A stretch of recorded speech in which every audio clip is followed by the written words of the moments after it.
وأحسن منك لم تر قط عيني وأجمل منك لم تلد النساء خلقت مبرأ من كل عيب خلقت مبرأ من كل عيب كأنك قد خلقت كما تشاء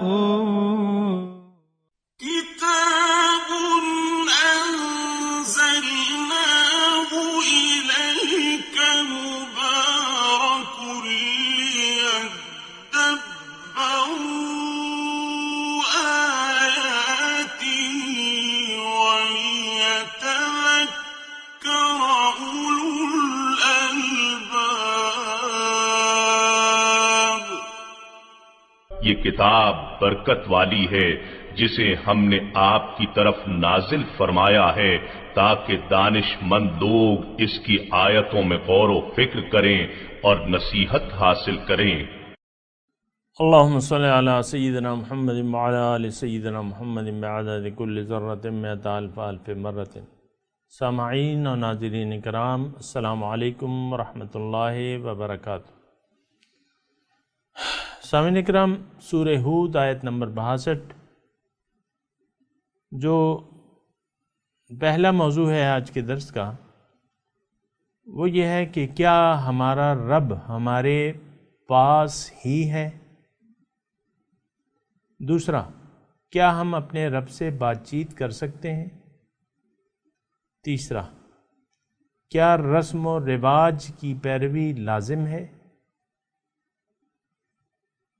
اس کے ساتھ ہی سامعین اکرام آج کے درس کا آغاز کرتے ہیں. سب سے پہلے گزشتہ سبق کی دہرائی ہوگی.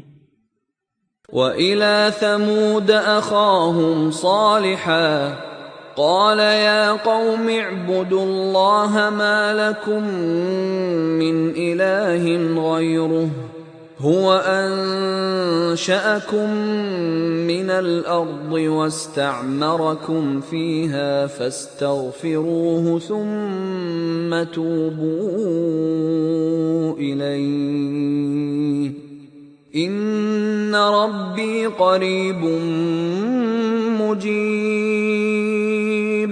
اور ہم نے قوم سمود کی طرف ان کے بھائی صالح علیہ السلام کو بھیجا.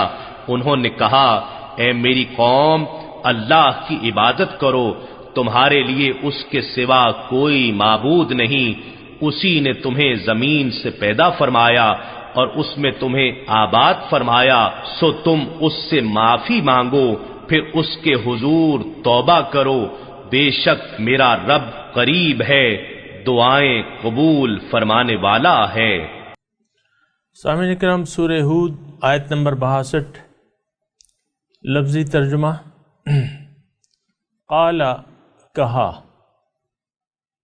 قالو کہا، یا صالح اے صالح، قد کنتا آپ تھے، فینا ہمارے درمیان، مرجون امید والے شخص تھے، قبل ھذا قبل اس کے، یعنی دعوی نبوت سے پہلے تمہارا یہ کردار، تمہارے کردار سے، اخلاق سے ہمیں بڑی توقعات تھیں.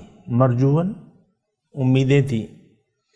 اتنہانا کیا تم منع کرتے ہو ہمیں، ان نعبدا کہ ہم عبادت کریں ان ہستیوں کی، ان ہستیوں کی، یعبدو جس کو مانتے چلے آئے ہیں، آباؤنا ہمارے آباء و اجداد، وَإِنَّنَا لَفِي شَكٍ اور بے شک ہم شک میں ہیں، مما تدعوننا جس طرف تم ہمیں بلاتے ہو، الیہ مریب اس کے بارے میں ہم تذبذب میں ہیں. سامعین اکرام، گزشتہ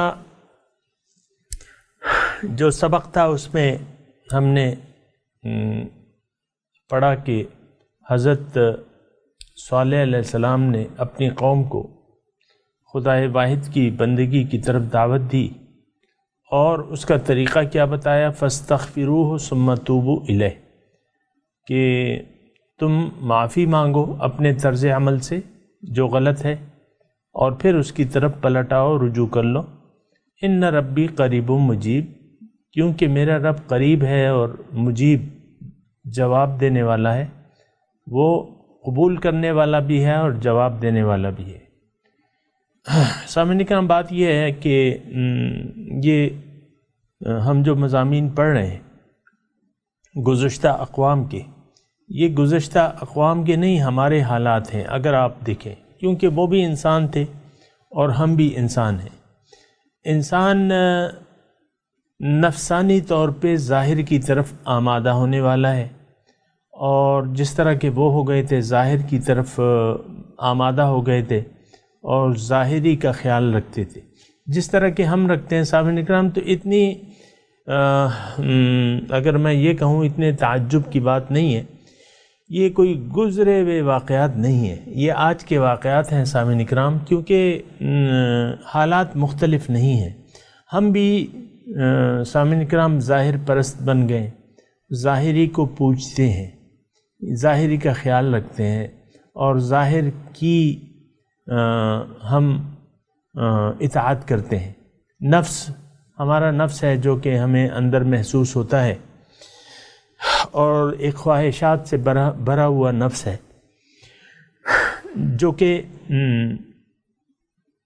مزے چاہتا ہے، اور چونکہ اس کا تعلق ظاہر سے ہے تو وہ ظاہر کی طرف متوجہ ہوتا ہے، تو ہم ظاہری کی طرف اپنا خیال مرکوز کر لیتے ہیں۔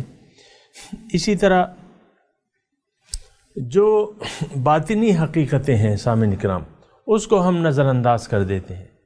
یہاں ان ربی قریب و مجیب میں مضمون یہ ہے کہ ایک تو رب قریب ہے، جو مثال کے طور پہ ایک دوست ہے آپ کا بہت دور، کسی 7 سمندر پار اس کا وطن ہے، مثال ایک قائم کر لیتے ہیں۔ ایک دوست قریبی آپ کے، اچھا دوست وہ ہوتا ہے جو آپ کی مصیبت کے وقت کام آتا ہے، پھر آپ کو یعنی آپ کے ساتھ ہی ہوتا ہے ہر وقت۔ دوست تو وہی ہوتا ہے نا جو آپ کے کام آئے، مصیبت میں آپ کے کام آئے۔ تو ایک دور ہے، ایک قریب ہے۔ وَنَحْنُ أَقْرَبُ إِلَيْهِ مِنْ حَبْلِ الْوَرِيدِ، اور ہم انسان سے اس کی شہرک سے زیادہ قریب ہیں۔ اور وَهُوَ مَعَكُمْ أَيْنَمَا كُنْتُمْ، وہ تمہارے ساتھ ہے جہاں بھی تم ہو۔ سامعین اکرام، ذرا احساس کریں اللہ کی ذات۔ دیکھیں جو میں نے مثال قائم کی اس میں میں نے 2 دوستوں کا تذکرہ کیا، لیکن یہ مثال درست نہیں ہے، کیونکہ جو 7 سمندر پار ہے مثال کے طور پہ، وہ تو نہ دیکھتا ہے نہ سنتا ہے، اور اس سے کوئی توقع آپ رکھ ہی نہیں سکتے۔ مثال کے طور پہ پتھر ہے، پتھر مطلب بے جان، پتھر مطلب کوئی قوت اس میں نہیں ہے۔ تو آپ یہاں جو ہے یہ تو ایک زندہ ہستی ہے، الحی القیوم، از خود زندہ ہے، قائم رہنے والا ہے، قائم رکھنے والا ہے۔ تو سامعین کرام بہت زیادہ فرق ہے، اور اصل میں تو کوئی تقابل ہے ہی نہیں، باطل میں اور حق میں کوئی تقابل ہو ہی نہیں سکتا، کیونکہ باطل کا تو وجود ہی نہیں ہے، وہ تو ہے ہی باطل۔ سامعین کرام ذرا غور کریں اس بات پہ، باطل کا تو وجود ہی نہیں ہے۔ فَمَاذَا بَعْدَ الْحَقِّ إِلَّا الضَّلَالُ، حق کے بعد جو ہے سامعین اکرام صرف گمراہی رہ جاتی ہے، اور جب حق ہے تو باطل چلا جائے گا۔ یہاں وہ میں اس آیت کا آپ کی طرف توجہ دلا رہا ہوں کہ جاء الحق وزهق الباطل ان الباطل کان زہوقا، حق آ گیا باطل چلا گیا۔ بے شک باطل جو ہے وہ جانے والی چیز ہے، تو باطل اور حق کا تو کوئی تقابل ہو ہی نہیں سکتا سامعین اکرام، کیونکہ باطل تو باطل ہے، اس کا تو کوئی وجود ہی نہیں ہے، وہ تو باطل ہے، وہ تو خواب و خیال کی باتیں ہیں۔ یہ تھوڑا سا ہم غلط فہمی میں پڑ گئے ہیں سامعین اکرام کہ ہم نے باطل کو حق سمجھ لیا ہے اور حق کو بھلا دیا ہے۔ یہ بہت زیادہ ایک غلط فہمی ہمیں لگ گئی ہے، ظاہر کی غلط فہمی لگ گئی ہے۔ بظاہر اللہ تعالیٰ نے جو کچھ ہمیں نظر آ رہا ہے یا اس میں طاقتیں موجود ہیں، مثال کے طور پہ دولت ہے، سونا چاندی، جو بھی اس میں بظاہر طاقت نظر آتی ہے، لیکن حقیقت میں یہ کسی نفع و نقصان کے مالک نہیں ہے سامعین اکرام۔ بہت دفعہ دولت ہوگی لیکن آپ کو بیماری سے نہیں بچا سکتی، آپ کو صحت یاب نہیں کر سکتی۔ لاکھوں کروڑوں روپے ہوں گے، آپ ہر دنیا کے ہر کونے میں جا سکتے ہیں علاج کے لیے، لیکن بیماری کی شفا دینا تو اللہ تعالیٰ کے ہاتھ میں ہے۔ تو پھر اسی طرح جو دیگر قوتیں ہیں سامعین اکرام، وہ کوئی چیز کام کی نہیں ہے سامعین اکرام۔ اصل جو ہستی ہے وہ حق اللہ ہے، اللہ تعالیٰ ہی ہمارے ساتھ ہے۔ پھر اللہ تعالیٰ ایک طاقتور اور پاورفل ذات ہے، اس کے لیے ہے لہو ما فی السماوات والارض وَلَهُ مَن فِي السَّمَاوَاتِ وَالْأَرْضِ، جو کچھ بھی ہے زمین اور آسمان میں یہ تو اسی کا مالک ہے، تمام خزانوں کی چابیاں تو اسی کے پاس ہیں۔ تو باطل کو پکارنے کا تو کیا مطلب ہے سامعین اکرام؟ باطل سے توقع رکھنا، باطل کو پکارنا، یہ تو ہماری دنیا اور آخرت میں نقصان کا باعث بن سکتا ہے سامعین اکرام، جیسے کہ بن رہا ہے۔ یعنی ظاہری طور پہ بھی باطل کو قبول کر کے، یہ جملہ ذرا سن لیں، باطل کو حق سمجھ کے، باطل کو طاقتور سمجھ کے ہماری یہ دنیا بھی خوشحال نہیں گزر رہی۔ آپ دیکھیں نا، جو ظاہر پرست لوگ ہیں اور ظاہر ان کے پاس ہے بھی، مثال کے طور پہ اول تو حسب منشا کسی کے پاس ظاہر ہو نہیں سکتا، اگر ہے بھی مثال کے طور پہ تو وہ اس کو کوئی خوشی نہیں دے سکتا، نہ بیماری سے نجات دلا سکتا ہے، نہ مصیبت سے نجات دلا سکتا ہے۔ یہ تو عام چیز ہے سامنے نکلا، پیسے سے ہر چیز خریدی نہیں جا سکتی، بلکہ اگر اللہ نہ چاہے تو کوئی چیز بھی نہیں خریدی جا سکتی۔ تو یہ بات ہے، تو رب تو قریب ہے۔ جب رب قریب ہے، نمبر ایک، جب رب قریب ہے، اور دوسرا وہ رحیم ہے، کریم ہے، اور شفیق ہے، مہربان ہے، رؤوف ہے، رحیم ہے، یہ ساری یعنی تمام جو صفات ہیں، تو اس کا مالک تو اکیلا اللہ تعالیٰ کی ذات ہے، اور وہ قریب بھی ہے۔ ان ربی قریب، میرا رب تو قریب ہے۔ ایک بات تو یہ ہے۔ پھر مجیب، جواب دینے والا یا دعا قبول کرنے والا، دونوں اس کے معنی ہو سکتے ہیں، دونوں ہیں۔ اللہ تعالیٰ دعاؤں کو قبول بھی کرتا ہے، اور مجیب ہے، جواب دینے والا ہے۔ کوئی پکارنے والا تو ہو، جب پکاریں گے تو وہ جواب ملے گا۔ سامعین اکرام، بات یہ ہے، یہ بڑی اہم صفات ہیں اللہ تعالیٰ کی، لیکن افسوس کی بات یہ ہے کہ ہم نے اپنا کنیکشن، تعلق اللہ تعالیٰ سے کاٹ کے ظاہر سے جوڑ لیا ہے، ظاہر سے امید لگا رکھی ہے۔ وہ کہتے ہیں نا، بتوں سے تجھ کو امیدیں، خدا سے نا امیدی، مجھے بتا تو صحیح اور کافری کیا ہے۔ تو رب جو ہے وہ مجیب ہے۔ مجیب جو ہے، ایک تو یہ ہے کہ وہ آپ سے بات بھی کرتا ہے، آپ اس سے بات چیت بھی کر سکتے ہو رب سے، اور اس کا اور آپ کا گہرا ایک تعلق ہے، اس کی یعنی ہم اس کی مخلوق ہیں، وہ ہمارا رب ہے۔ اب وہ کہتا ہے کہ ادعونی استجب لکم، مجھے پکارو، میں تمہاری دعا قبول کر لوں گا، میں تمہیں جواب دوں گا۔ وَإِذَا سَأَلَكَ عِبَادِي عَنِّي فَإِنِّي قَرِيب، جب آپ سے میرے بندے میرے بارے میں پوچھیں تو آپ انہیں کہہ دیں کہ میں تو ان کے قریب ہی ہوں. اجیب دعوت الداع اذا دعان فلیستجیبوا لی ولیؤمنوا بی لعلہم یرشدون. جب میرے بندے آپ سے میرے بارے میں پوچھیں تو انہیں کہیں کہ میں تو قریب ہی ہوں، میں جواب دیتا ہوں، پکارنے والے کی پکار کا جواب دیتا ہوں جب وہ مجھے اذا دعانی، جب وہ پکارتا ہے. فلیستجیبوا لی، اب انہیں کیا چاہیے کہ وہ میری بات مان لیں، مجھے جواب دیں. اور جواب کس چیز کا؟ اس پکار کا جو اللہ تعالیٰ نے پکارا ہے ہمیں. افسوس کی بات یہ ہے کہ اللہ تعالیٰ کی پکار کو نہ تو ہم سننے کے لیے تیار ہیں، نہ اس کو ماننے کے لیے تیار ہیں. اللہ تعالیٰ کہاں، یعنی کیسے ہمیں پکارتا ہے؟ واللہ یدعو الی دار السلام، اللہ تعالیٰ ہمیں دار السلام کی طرف پکارتا ہے. دار السلام سلامتی کا گھر، جو کہ جنت ہے. دنیا میں دار السلام کیا ہے؟ قلب المؤمن عرش الرحمن ہے. یہ سلامتی کا گھر ہے. کیوں کہ اس میں رحمان جو ہے جلوہ گر ہوتا ہے، اس میں رحمان بستا ہے. تو فَلْيَسْتَجِيبُوا لِي، یہ چاہیے انہیں جو میرے بارے میں آپ سے پوچھتے ہیں، انہیں چاہیے کہ مجھے جواب دیں، میری پکار کا جواب دیں.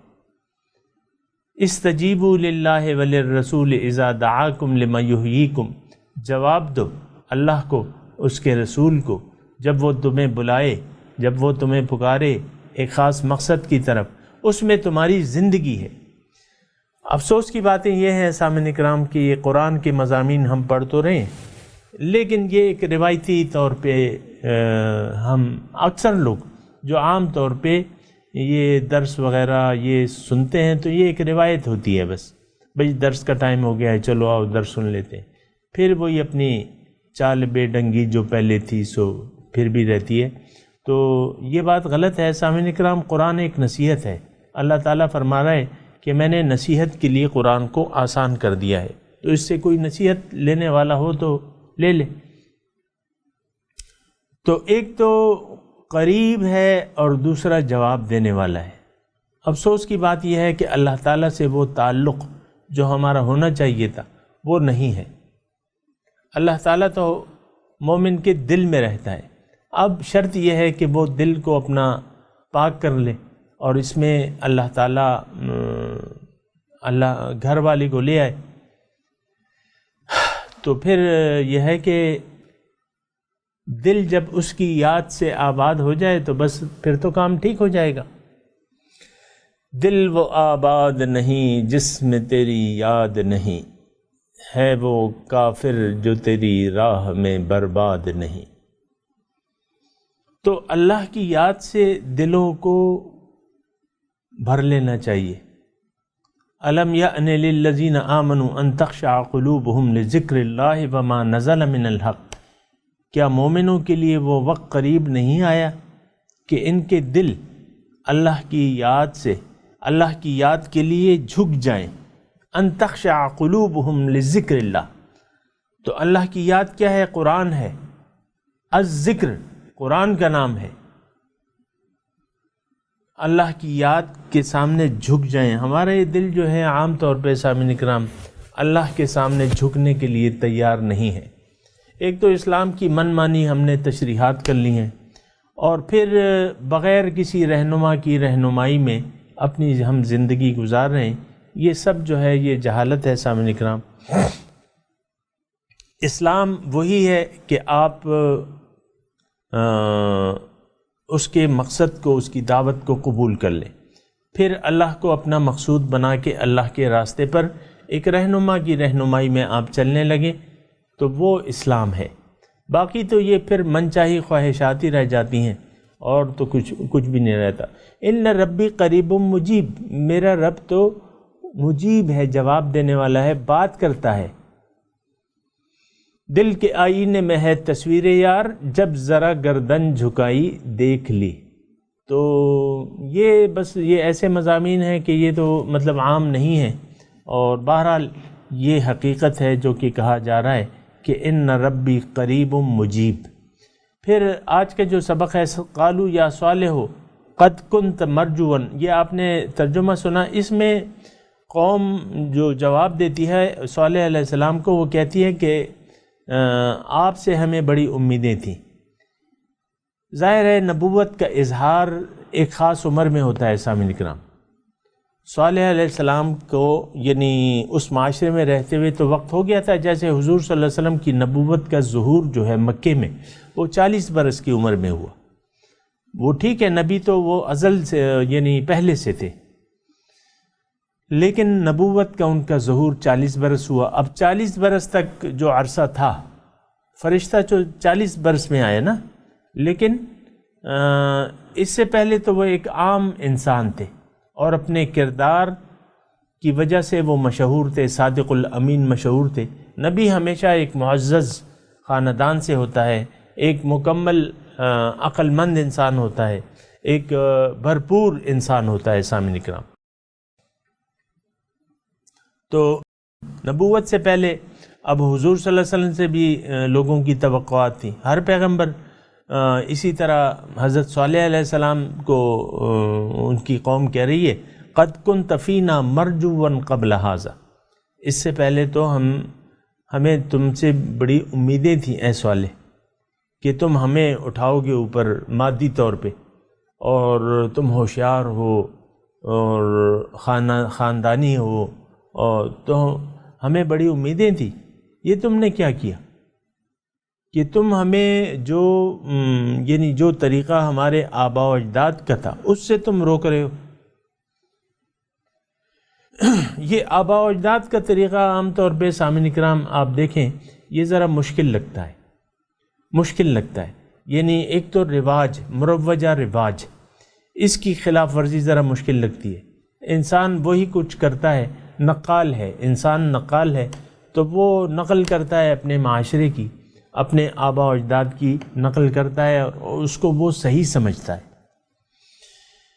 اس میں اتنہانا ما نعبد آباؤنا، کہ تم ہمیں جو ہمارے آباء و اجداد کرتے چلے آ رہے ہیں یا جو ان کی اعتقادات تھے، تم ہمیں ایک نیا عقیدہ دے رہے ہو جو خالص اللہ کی بندگی کا ہے، جبکہ ہمارے آباء و اجداد نے تو ان کے تو یہ جو جیسے زندگی گزار رہے تھے اس میں تو یہ توحید کا کوئی تصور نہیں ہے، تو تم اس طریقے سے جو تم ہمیں روکتے ہو تو یہ تو ہم ماننے کے لیے تیار نہیں ہیں۔ ہم تو اس کے بارے میں اننا لفی شک مما تدعوننا الیہ مریب، ہم تو شک میں ہیں کہ یہ چیز جو ہے یہ صحیح نہیں ہے، تم نے ایک نیا دین گھڑ لیا ہے۔ تم نے حضور صلی اللہ علیہ وسلم کو مکے میں مشرکین یہی کہتے تھے کہ اس کا وہ بے دین ہو گیا ہے، بے دین ہو گیا ہے، اپنے دین سے ہٹ گیا ہے، پرانے دین سے ہٹ گیا ہے۔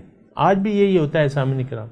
ہم چونکہ ایک ایسے معاشرے میں رہ رہے ہیں جو کہ ایک مشرکانہ معاشرہ ہے، یعنی عملی طور پہ ظاہر یا مشرکانہ، یا میں الفاظ ذرا نرم کر لوں گا، ہم لوگ ظاہر پرست بن چکے ہیں۔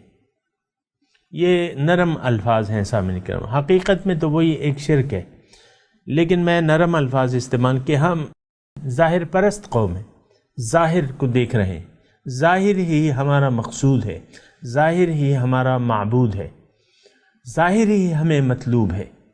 آپ دیکھیں نا، یہ تو گھر گھر کی کہانی ہے، یعنی مادی ترقی کو انسان اس پہ خوش ہوتا ہے، مادی ترقی سے، اور مادے کے حصول کو، مادہ کیا ہے؟ یہی مٹیریل ہے جو آپ دولت مند، ہم کہتے ہیں نا دولت مند ہو گیا ہے، اور پھر جب اس کو ایک آدمی کو کہتے ہیں کہ بھئی یہ تو بڑا دولت مند، ہم یہ سمجھتے ہیں کہ یہ خوشحال بھی ہوگا، وہ تو بڑا خوشحال ہو گیا ہے۔ یہ ہمارے الفاظ ہیں کہ نہیں ہیں؟ بالکل ہیں، کیونکہ میں بھی اسی معاشرے میں رہ رہا ہوں جس معاشرے میں آپ رہ رہے ہیں۔ وہ تو بڑی خوشحالی کا دور دورہ ہے، موٹریں ہیں، اور نوکر چاکر اور یہ اور وہ بھاگم بھاگ یہ سب کچھ ہو رہا ہے ان کا، بڑے خوشحال ہو گئے بھی۔ تو یہ ظاہر پرست معاشرہ ہے سامعین کرام، ظاہر پرستی شرک ہے، اور خدا پرستی جو ہے وہ پھر ایمان کا تقاضا ہے کہ یہ اللہ پہ ہمارا اعتماد ہو، یقین ہو، اور اللہ تعالیٰ کے بھروسے پہ ہم زندگی گزاریں اور اللہ تعالیٰ کے لیے زندگی گزاریں۔ تو یہ آباء و اجداد کی اس میں جو مضمون یہ ہے کہ یعنی آپ کے اگر رسم و رواج غلط ہیں تو ضروری نہیں ہے کہ آپ ان کی پیروی کریں، اگر آپ کے ماں باپ غلط ہیں تو ضروری نہیں ہے کہ آپ انہی کے طریقے پہ چلیں۔ یہ اس آیت سے یہ ثابت ہوتا ہے، اگر آپ کے آباء و اجداد غلط ہیں تو غلط رسم و رواج اور غلط نظریات کی پیروی ضروری نہیں ہے سامنے کرام، بلکہ اس کو ترک کرنا ضروری ہے۔ یہ اس آیت کا یہ مضمون ہے سامنے کرام، کیونکہ پیغمبر تو روکتا ہے، اتنہانا ان نعبد ما یعبد آباؤنا، کیا تم ہمیں روکتے ہو جو طریقہ ہمارے آباء و اجداد کا تھا، ہم تو شک میں ہیں بھئی یہ تو کوئی نیا سا دین آیا ہے، تم تو کوئی نئی چیز کر رہے ہو۔ مثال کے طور پہ اگر ہم نے شادی بیاہ پہ یہ مہندی اور بارات یہ دو تقریبات کو شادی کا حصہ بنا لیا، جو کہ ہے نہیں، اب کوئی ایک مسئلے اٹھ کے یہ کہے کہ بھئی یہ تو نہیں ہے، چھوڑ دو یہ، تو ہم اس کو بڑی شک کی نگاہ سے دیکھیں گے۔ سامعین کرام، میں تلاوت کرتا ہوں، آپ میرے ساتھ دہرائیے۔ اعوذ باللہ من الشیطان الرجیم، بسم اللہ الرحمن الرحیم۔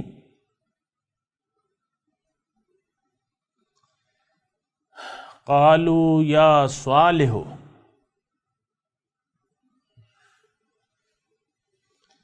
قد كنت فينا مرجوا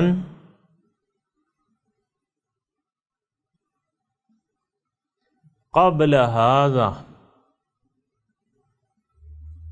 اتنهانا ان نعبد ما يعبد آباؤنا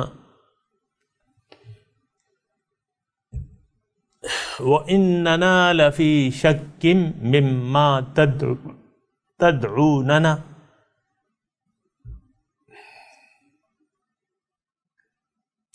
إليه مريب۔ اللہ، اب ترجمہ سنا دیجئے۔ قالوا یا صالح،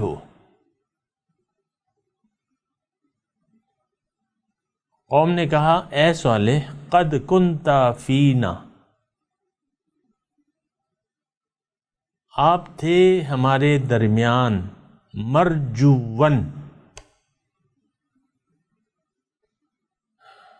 امید،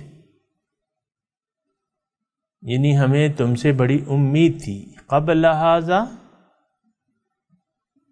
اس سے پہلے، یعنی تمہاری جو بھی تم پیغام پیش کر رہے ہو اس سے پہلے تو ہم تم سے بڑی امید رکھتے تھے۔ اتنہانا ان نعبد، کیا تم ہمیں روکتے ہو کہ ہم بندگی کریں، ما یعبد آباؤنا، جن ہستیوں کو ہمارے آباء و اجداد پوجتے تھے، کیا تم اس سے ہمیں روکتے ہو؟ وَإِنَّنَا لَفِي شَكٍ، اور ہم تو اس سے بڑے شک میں ہیں، مِمَّا تَدْعُونَنَا إِلَيْهِ مُرِيب، جس طرف تم ہمیں بلاتے ہو، مِمَّا تَدْعُونَنَا، جس طرف تم ہمیں بلاتے ہو، إِلَيْهِ مُرِيب، اس سے تو ہم بڑے شک میں ہیں۔ اب ان آیات کی تلاوت اور ترجمہ سنتے ہیں۔ قالوا يا صالح قد كنت فينا مرجوا قبل هذا أتنهانا أن نعبد ما يعبد آباؤنا وإننا لفي شك مما تدعونا إليه مريب. They said, O Salak, we had hopes in you before this. Are you trying to prevent us from worshipping what our parents worship? We are in serious doubt regarding what you are calling us to. اس کے ساتھ ہی سامعین کرام آج کے درس کا وقت اختتام کو پہنچا. انشاءاللہ اگلے درس میں ملاقات ہوگی. وآخر دعوانا ان الحمد للہ رب العالمین. والسلام علیکم ورحمۃ اللہ وبرکاتہ.